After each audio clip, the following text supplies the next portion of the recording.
Hi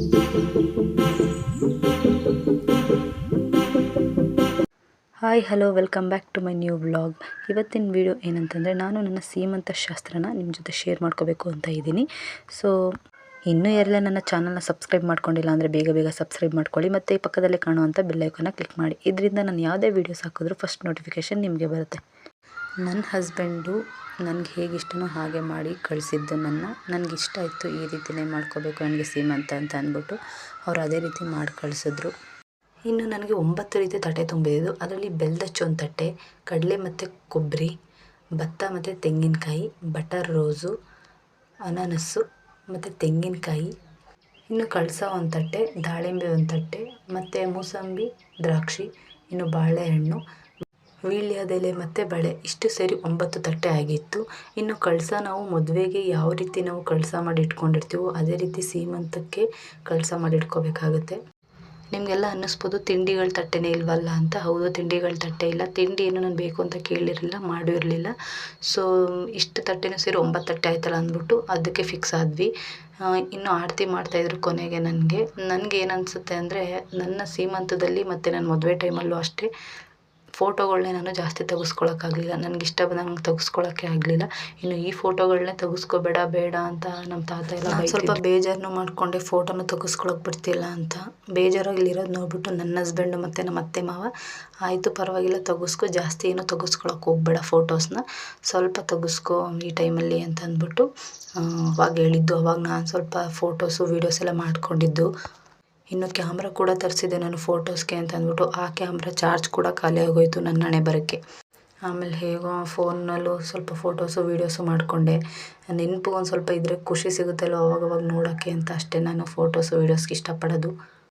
ನನ್ನ husband ಅಂತೂ ವೀಡಿಯೋನು ಮಾಡಲ್ಲ, ಫೋಟೋನು ತೆಗೆಸ್ಕೊಳ್ಳಲ್ಲ ಅಂತ ಅಂತಿದ್ರು. ನಾನು ಸ್ವಲ್ಪ ಬೇಜಾರು ಮಾಡ್ಕೊಂಡು ಕೋಪ ಮಾಡ್ಕೊಂಡಿದ್ದಕ್ಕೆ ವೀಡಿಯೋ ಮಾಡ್ತಾ ಇರೋದು. ಇನ್ಸ್ಟಾಗ್ರಾಮಲ್ಲಿ ಅಪ್ಲೋಡ್ ಮಾಡಿದ್ದೀನಿ. ಇದು ಮ್ಯೂಸಿಕ್ ಎಲ್ಲ ಹಾಕೋಂಗಿಲ್ಲ, ಕಾಪಿರೈಟ್ ಬರುತ್ತೆ, ಅದಕ್ಕೋಸ್ಕರ ಮ್ಯೂಟ್ ಮಾಡಾಕ್ತೀನಿ. ಇದೆಲ್ಲ ವೀಡಿಯೋಸ್ ಮಾಡಿರೋದು ನಾನು, ರೀಲ್ಸ್ ವೀಡಿಯೋಸು ಅಪ್ಲೋಡ್ ಮಾಡಿದ್ದೀನಿ ನನ್ನ ಇನ್ಸ್ಟಾಗ್ರಾಮಲ್ಲಿ, ಚೆಕ್ ಮಾಡ್ಕೊಳ್ಳಿ. ಇನ್ನು ಶಾಸ್ತ್ರ ಮಾಡೋರೆಲ್ಲ ಶಾಸ್ತ್ರ ಮಾಡ್ತಾಯಿದ್ರು. ಅದರಲ್ಲಿ ನಮ್ಮ ಅಕ್ಕ ಶಾಸ್ತ್ರ ಮಾಡ್ತಾ ಇರೋದು. ಎಷ್ಟೊಂದು ವೀಡಿಯೋಗಳನ್ನ ಇಟ್ಕೊಂಡಿದ್ದೆ, ಕ್ಲಿಯರಾಗಿ ಬಂದಿಲ್ಲ ಅಂತ ಅಂದ್ಬಿಟ್ಟು ಡಿಲೀಟ್ ಮಾಡಿಬಿಟ್ಟಿದ್ದೀನಿ. ಅದರಲ್ಲಿ ಇದೊಂದು ಸಿಕ್ತು ಅಂದ್ಬಿಟ್ಟು ಇದನ್ನು ಆ್ಯಡ್ ಮಾಡಿದ್ದೀನಿ. ಇನ್ನು ಇವಳಿಗೆ ಶಾಸ್ತ್ರ ಎಲ್ಲ ಮಾಡೋಕ್ಕೆ ಬರ್ತಿರಲಿಲ್ಲ. ಏನು ಹಾಕಬೇಕು ಅಂತ ನನ್ನೇ ಕೇಳ್ತಾ ಇದ್ಲು. ನಾನು ಕೆಲವ್ರು ಮಾಡಿರೋದು ನೋಡ್ಬಿಟ್ಟು ನೆನ್ಪಿಟ್ಕೊಂಡು ಇದಾಕು ಅದಾಕು, ಅಕ್ಕಿ ಹಾಕು, ಅಕ್ಷತೆಗಳು ಹಾಕು, ಅರ್ಶಿನ ಕುಂಕುಮ ಇಡು ಅಂತ ನಾನು ಅವಳಿಗೆ ಹೇಳ್ಕೊಡ್ತಾ ಇದ್ದೆ. ಅದಕ್ಕೆ ಇಬ್ಬರು ನಗ್ತಾ ಇದ್ದೀವಿ. ಅದೇ ನಾನು ಅವಳು ಮಾತಾಡ್ಕೊಂಡು ನಗ್ತಾ ಇರೋದಲ್ಲಿ. ನಾನು ಯಾಕೆ ಅಷ್ಟು ಬೇಜಾರಾದೆ ಫೋಟೋಸ್ ತೆಗೆಸ್ಕೊಳಕ್ಕಾಗಿಲ್ಲ, ವೀಡಿಯೋ ಮಾಡ್ಕೊಳಕ್ಕಾಗಿಲ್ಲ ಅಂತಂದರೆ, ಮದುವೆ ಟೈಮಲ್ಲೂ ಹೀಗೆ ಆಯಿತು. ಫೋಟೋಸ್ ತೊಗೊಳಕ್ಕೂ ಆಗಲಿಲ್ಲ, ವೀಡಿಯೋಸ್ ಮಾಡ್ಕೊಳಕ್ಕೂ ಆಗಲಿಲ್ಲ, ಅಷ್ಟು ಬೇಜಾರಾಯಿತು. ಫೋಟೋಗ್ರಾಫರ್ ಇದ್ದರು ಹೌದು, ಅವ್ರಿಗೂ ಬಿಡಲಿಲ್ಲ ತೆಗಿಯೋಕ್ಕೆ. ಟೈಮ್ ಆಗುತ್ತೆ, ಹುಡ್ಗಿನ ಕರ್ಕೊಂಡು ಹೋಗೋಕ್ಕೆ ಸಂಜೆ ಆಗೋಗುತ್ತೆ ಇನ್ನು ಅಂತ ಅಂದ್ಬಿಟ್ಟು ಬಿಡಲೇ ಇಲ್ಲ. ಆವಾಗಲೂ ಅಷ್ಟೇ ಬೇಜಾರಾಯಿತು, ಈಗಲೂ ಹಾಗೆ ಆಗೋಯಿತು ನನಗೆ.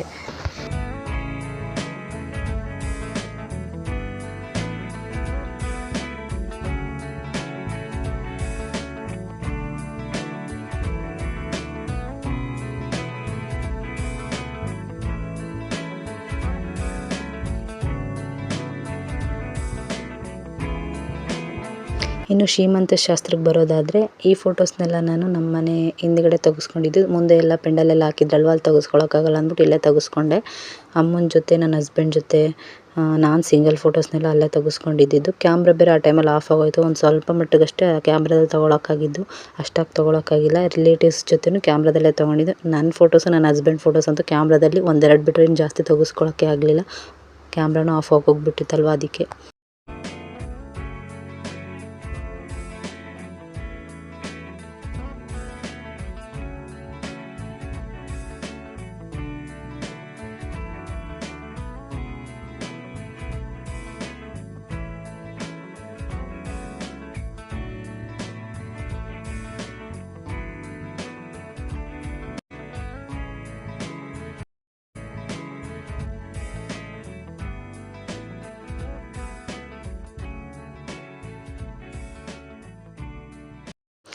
ಇವರು ನಮ್ಮ ಅಕ್ಕ, ನಮ್ಮ ಭಾವ, 2ನೇ ಅಕ್ಕ ಭಾವ. ಇವ್ರು ನಮ್ಮಮ್ಮ, ಇವಳು ದೊಡ್ಡ ಅಕ್ಕ. ಇನ್ನು ನನ್ನ ಫ್ಯಾಮಿಲೀಸ್ ಯಾರನ್ನೂ ನಾನು ಅಷ್ಟಾಗಿ ತೋರಿಸಿಲ್ಲ. ಒಂದಿನ ಟೈಮ್ ಸಿಕ್ಕರೆ ಅದನ್ನು ನಾನು ವ್ಲಾಗ್ ಮಾಡಿ ಹಾಕ್ತೀನಿ. ಇವಳೊಬ್ಬಳೇ ನನ್ನ ಫ್ರೆಂಡು ನನ್ನ ಸೀಮಂತ ಶಾಸ್ತ್ರಕ್ಕೆ ಬಂದಿದ್ದು. ಇನ್ನು ಯಾರೂ ಬಂದಿರಲಿಲ್ಲ. ಅವರೆಲ್ಲ ಇದನ್ನು ನೋಡ್ತಿದ್ರೆ ಅನ್ಕೋತಿರ್ತಾರೆ ಹೋಗಬೇಕಾಗಿತ್ತು ಏನೋ ಅಂತ. ನಾನು ಎಲ್ಲರೂ ಇನ್ವೈಟ್ ಮಾಡಿದ್ದೆ, ಬಟ್ ಯಾರೂ ಬಂದೇ ಇರಲಿಲ್ಲ. ಅದು ಸ್ವಲ್ಪ ಮಟ್ಟಿಗೆ ಬೇಜಾರಾಯಿತು ಅಷ್ಟೇ, ನನ್ನ ಫ್ರೆಂಡ್ಸ್ ಬಂದಿಲ್ವಲ್ಲ ಅಂತ ಅಂದ್ಬಿಟ್ಟು. ನನ್ನ ಹಸ್ಬೆಂಡು ಅಷ್ಟೇ ಫೋಟೋ ತೆಗೆಸ್ಕೊಳಕ್ಕೆ ಬರ್ತಾನೆ ಇರಲಿಲ್ಲ. ಎಲ್ಲ ಊಟ ಬಡಿಸೋದಕ್ಕೆ ನಿಂತ್ಕೊಬಿಟ್ರು, ಜನ ಬರ್ತಿದ್ರು ಅಂತ ಅಂದ್ಬಿಟ್ಟು. ನಮ್ಮ ಅತ್ತೆ ಮಾವ ಅಂತೂ ನನ್ನ ಸೀಮಂತ ಶಾಸ್ತ್ರದಲ್ಲಿ ಒಂದು ಫೋಟೋಲೂ ಇಲ್ಲ. ಅವರು ಅಷ್ಟೇ ಊಟ ಬಡ್ಸೋಕ್ಕೆ ನಿಂತ್ಕೊಂಡ್ಬಿಟ್ಟಿದ್ರು. ಇನ್ನು ಸಂಬಂಧಿಕರು ಜನಗಳೆಲ್ಲ ಆ ಟೈಮಲ್ಲೇ ಬರ್ತಿದ್ರಲ್ವ, ಅವನ್ನೆಲ್ಲ ಮಾತಾಡಿಸಿ ಅರ್ಶಿನ ಕುಂಕುಮ ಕೊಟ್ಟು ಕಳಿಸೋಷ್ಟೊತ್ತಿಗೆ ಅವ್ರಿಗೂ ಸಾಕಾಗೋಯ್ತು. ಅವರು ಸಹ ಒಂದು ಫೋಟೋಗೂ ಬಂದಿರಲಿಲ್ಲ. ಇನ್ನು ನನ್ನ ಶಾಸ್ತ್ರ ಮಾಡಿ ಮುಗ್ದೆಲ್ಲ ಆದಮೇಲೆ ಈ ರೀತಿ ಆರತಿ ಮಾಡಿ ಕಳಿಸ್ತಿದ್ರು. ನಾನು ತಟ್ಟೆ ಸಾಮಾನನ್ನ ತೋರಿಸ್ಬೇಕಾದ್ರೆ ತೆಂಗಿನಕಾಯಿ ಮತ್ತು ಭತ್ತದ ಒಂದು ತಟ್ಟೆ ತೋರಿಸಿದ್ನಲ್ಲ, ಅದನ್ನು ನನಗೆ ಈ ರೀತಿ ನಾನು ನಿಮಗೆ ಮೊದಲೇ ತೋರಿಸಿದ್ದೆ ನೋಡಿ, ಭತ್ತದ ತಟ್ಟೆ ಮತ್ತು ತೆಂಗಿನಕಾಯಿನ. ಅದನ್ನು ನಮ್ಗೆ ಈ ರೀತಿ ಕಳಿಸ್ಬೇಕಾದ್ರೆ ಮಡ್ಲಕ್ಕಿ ತುಂಬಿ ಮನೆ ಕಳಿಸ್ಕೊಡ್ತಾರೆ ಅಲ್ವಾ, ಆ ಟೈಮಲ್ಲಿ ಅದನ್ನು ಹಾಕಿ ಮತ್ತು 9 ತಟ್ಟೆಯಲ್ಲಿರುವಂಥ ಪದಾರ್ಥಗಳನ್ನೂ ಒಂದೊಂದು ಹಾಕಿ ನಮಗೆ ಕಳಿಸ್ತಾರೆ. ಆಗ ಭತ್ತದ ತಟ್ಟೆಯಲ್ಲಿರುವಂಥ ತೆಂಗಿನಕಾಯಿನ ನಾವು ಯೂಸ್ ಮಾಡೋಂಗಿಲ್ಲ. ಅದನ್ನು ನಮಗೆ ಡೆಲಿವರಿ ಟೈಮ್ವರೆಗೂ ಇಟ್ಕೊಂಡು ಅದನ್ನು ನಮಗೆ 3 ಸತಿ ಇಳಿ ತೆಗೆದುಬಿಟ್ಟು ಮನೆ ಹತ್ರ ಹೊಡೆಯುವಂಥದ್ದು. ನನಗಂತೂ ಶಾರ್ಟ್ ತಾಲಿ ಹಾಕೋಬೇಕು ಅಂತ ತುಂಬಾ ಇಷ್ಟ ಆಯಿತು. ನನ್ನ ಹಸ್ಬೆಂಡ್ಗೂ ಕೂಡ ಹೇಳ್ತಿದ್ದೆ ಶಾರ್ಟ್ ತಾಲಿ ಮಾಡಿಸ್ಕೊಡಿ ನಂಗೆ ಬೇಕು ಅಂತ ಹೇಳ್ಬಿಟ್ಟು. ಬಟ್ ಅವರು ಫಸ್ಟ್ ಇಯರ್ ಆ್ಯನಿವರ್ಸರಿಗೇನೋ ಮಾಡಿಸ್ಕೊಡ್ತಾರೆ ಅಂತ ನಾನು ಅಂದ್ಕೊಂಡಿದ್ದೆ. ಬಟ್ ಅವ್ರು ಏನೂ ಗಿಫ್ಟ್ ಕೊಟ್ಟಿರಲಿಲ್ಲ ಫಸ್ಟ್ ಆ್ಯನಿವರ್ಸರಿಗೆ. ಸೀಮಂತಕ್ಕೇ ಒಟ್ಟಿಗೆ ಕೊಡೋಣ ಅಂತ ಏನೋ ಹೇಳ್ಬಿಟ್ಟು ನೋಡಿ, ಅವರು ಸೀಮಂತಕ್ಕೆ ನನಗೆ ಸರ್ಪ್ರೈಸಾಗಿ ಕೊಟ್ಟರು. ನನಗಂತೂ ಸಖತ್ ಖುಷಿ ಆಯಿತು ಅವರು ಅವತ್ತು ಕೊಟ್ಟಿದ್ದು. ಇದಿಷ್ಟು ನನ್ನ ಸೀಮಂತದ ದಿನದ ಫೋಟೋಸ್ ಆ್ಯಂಡ್ ವೀಡಿಯೋಸ್ ಆಗಿರುತ್ತೆ. Thank you for watching. Share ಮಾಡಿ, ಕಮೆಂಟ್ ಮಾಡಿ ಮತ್ತು ಹೀಗೆ ಸಪೋರ್ಟ್ ಮಾಡ್ತಾಯಿರಿ. ನೆಕ್ಸ್ಟ್ ವ್ಲಾಗಲ್ಲಿ ಸಿಗ್ತೀನಿ. ಬಾಯ್.